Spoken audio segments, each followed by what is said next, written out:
الحمد لله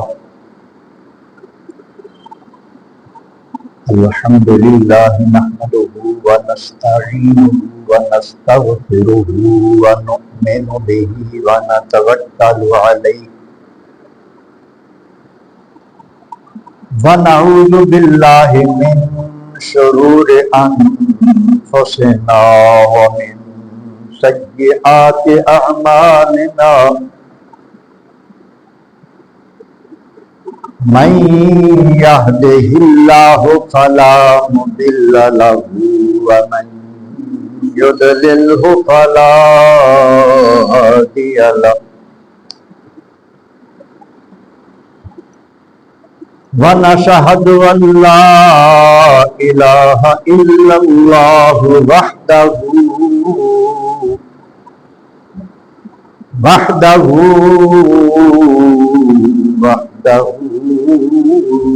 لا شريك له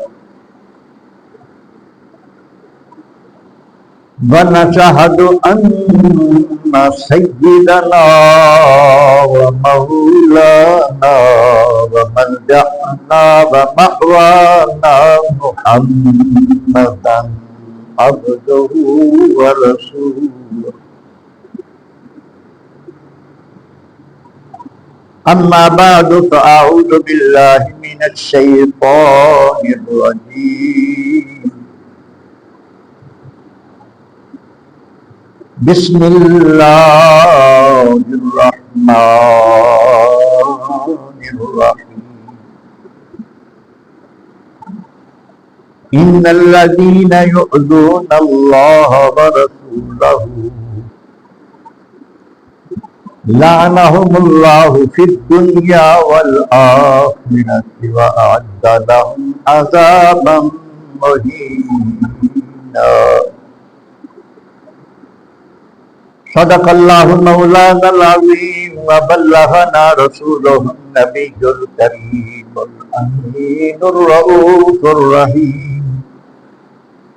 ونحن على ذلك من الشاهدين والشاكرين والحمد لله رب العالمين رب اشرح لي صدري ويسر لي أمري واحلل عقدة من لساني يفقهوا قولي رب زدني علما رب زدني علما رب زدني علما تمام تر حمد و ثنا کے لائق اللہ تبارک و تعالی جل جلالہ و من والو کی ذات پاک جس نے ہر چیز کو پیدا فرمایا، وہی سب کا مالک ہے، سب کو پالنے والا ہے، نظام زندگی کو چلانے والا ہے، اس کی ذات اور صفات میں کوئی شریک نہیں۔ درود و سلام کے حق یہ حضور سرور کائنات فخر موجودات احمد مجتبیٰ محمد مصطفیٰ صلی اللہ علیہ وآلہ وسلم کی بارگاہ میں، جن کو اللہ تبارک و تعالی نے تمام جہانوں کے لیے رحمت بنا کر بھیجا اور معلم بنا کر بھیجا۔ آیا کریمہ جو تلاوت کی ہے سورہ احزاب کی آیت نمبر 57 ہے، جس میں اللہ تبارک و تعالی نے یہ ارشاد فرمایا ہے ان الذین یؤذون اللہ ورسولہ، وہ لوگ جنہوں نے تکلیف پہنچائی اللہ کو اور اللہ کے رسول کو۔ تکلیف پہنچانا اس کا تعلق جسمانیات سے ہے۔ اللہ تبارک و تعالی جسمانیات سے پاک ہے، لہذا یہاں جو یہ ارشاد فرمایا گیا ہے کہ اللہ کو جس نے تکلیف پہنچائی، اس کا مطلب یہ ہے کہ نبی کریم رؤوف الرحیم صلی اللہ علیہ وآلہ وسلم کو جو تکلیف پہنچاتا ہے وہی اللہ کی تکلیف ہوتی ہے۔ جو نبی کریم علیہ السلام کی اطاعت کرتا ہے وہ اللہ کی اطاعت ہوتی ہے، جو حضور سے محبت کرتا ہے وہی اللہ کی محبت ہوتی ہے، اور جو نبی کریم علیہ السلام کو تکلیف پہنچاتا ہے وہی اللہ کی تکلیف۔ اور ایسے شخص کے لیے پھر کیا فرمایا، لعنہم اللہ فی الدنیا والآخرہ، ایسے شخص پر دنیا میں بھی لعنت ہے اور آخرت میں بھی لعنت، اور اس کے لیے اللہ تبارک و تعالیٰ نے ذلیل کر دینے والا عذاب نازل فرمایا۔ اس آیہ کریمہ کی تلاوت اس لیے کی گئی ہے اور اس کے ساتھ یہ غور کیا جائے گا کہ نبی کریم علیہ السلام کو تکلیف کس طرح پہنچائی جا سکتی۔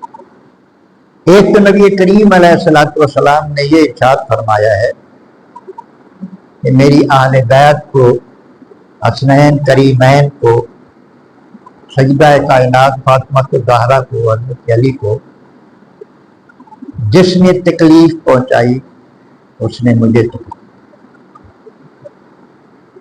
نبی کریم علیہ السلام کے جتنے بھی قرابت دار ہیں ان سب کی تکلیف نبی کریم علیہ السلام کی تکلیف۔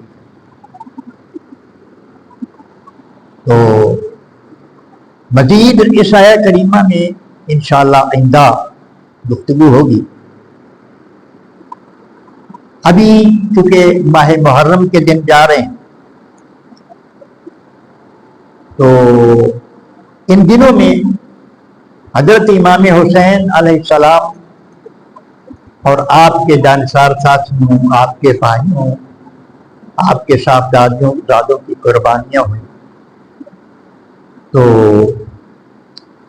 وہ یزید کی وجہ سے، لہذا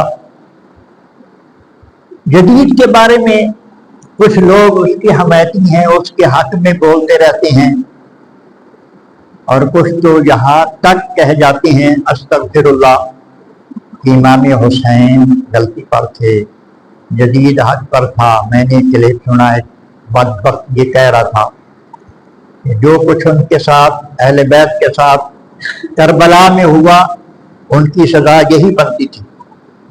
ایک خلیفہ برحق کے مقابلے میں انہوں نے کیوں آواز بلند کی، وہ یہ کہہ رہا۔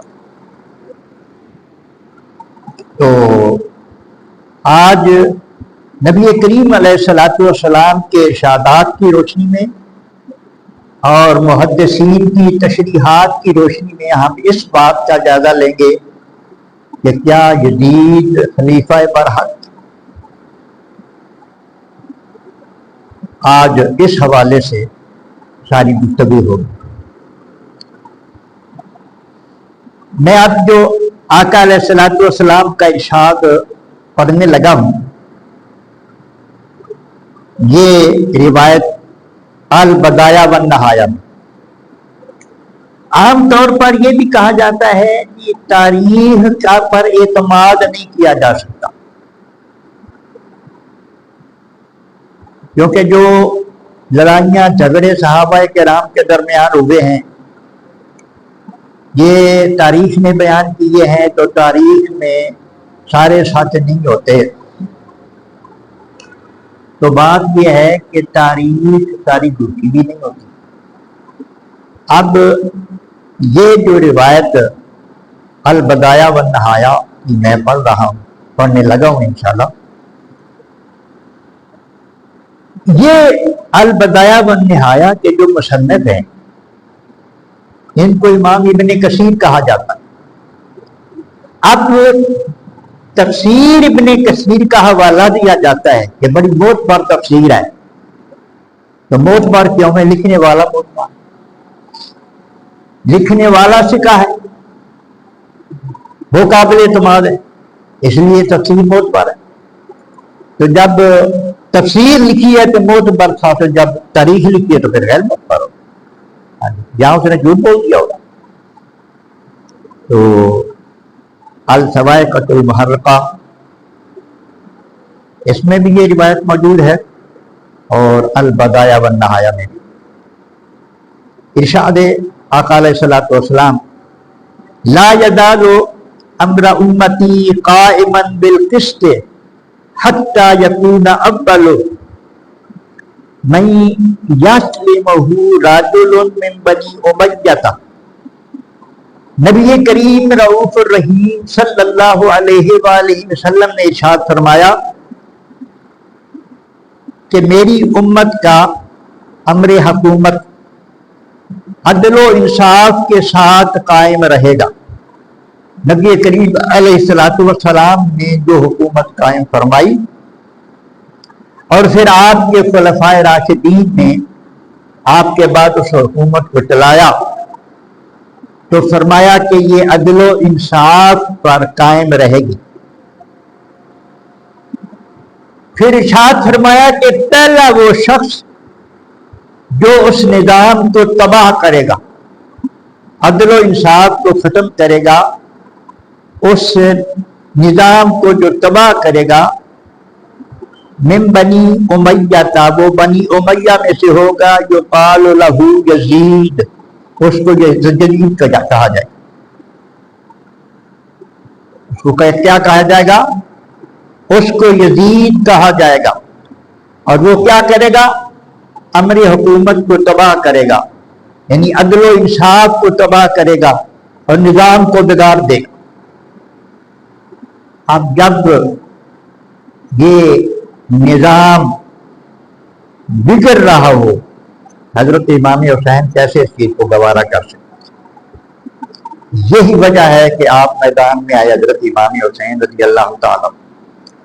حضرت ابو درداء رضی اللہ تعالیٰ عنہ فرماتے ہیں کہ میں نے نبی کریم علیہ السلام سے سنا، یقول من یبدل سنتی رجل من بنی امیہ یقال لہ یزید، جو میری سنت کو بدلے گا، پہلا وہ شخص جو میرے طریقے کو بدلے گا بنی امیہ میں سے ہوگا، اس کو یزید کہا جائے گا۔ یہ روایت الصواعق المحرقہ میں۔ اللہ اکبر۔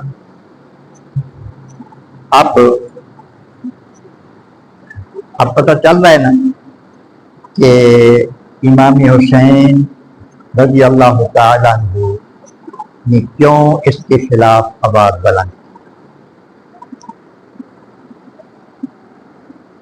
اگلی روایت ہوئی حضرت ابو درداء رضی اللہ تعالیٰ عنہ،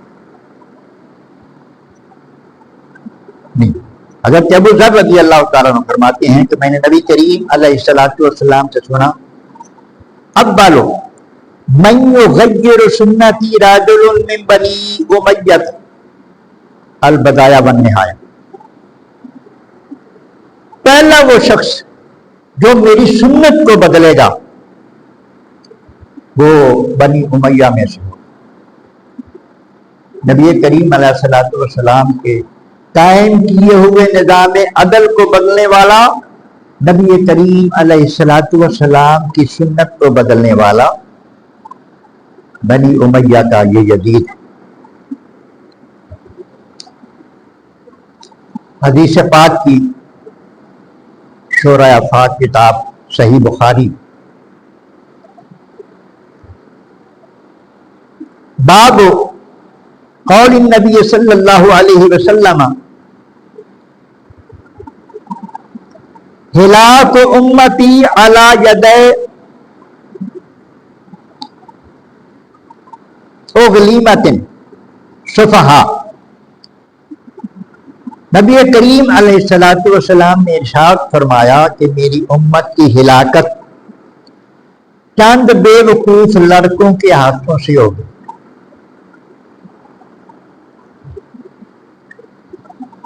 اس کے بعد پھر ارشاد فرمایا، یہ بھی ابو ہریرہ رضی اللہ تعالیٰ نے اس حدیث کو لائے ہیں، ہلاکت امت علی یدی،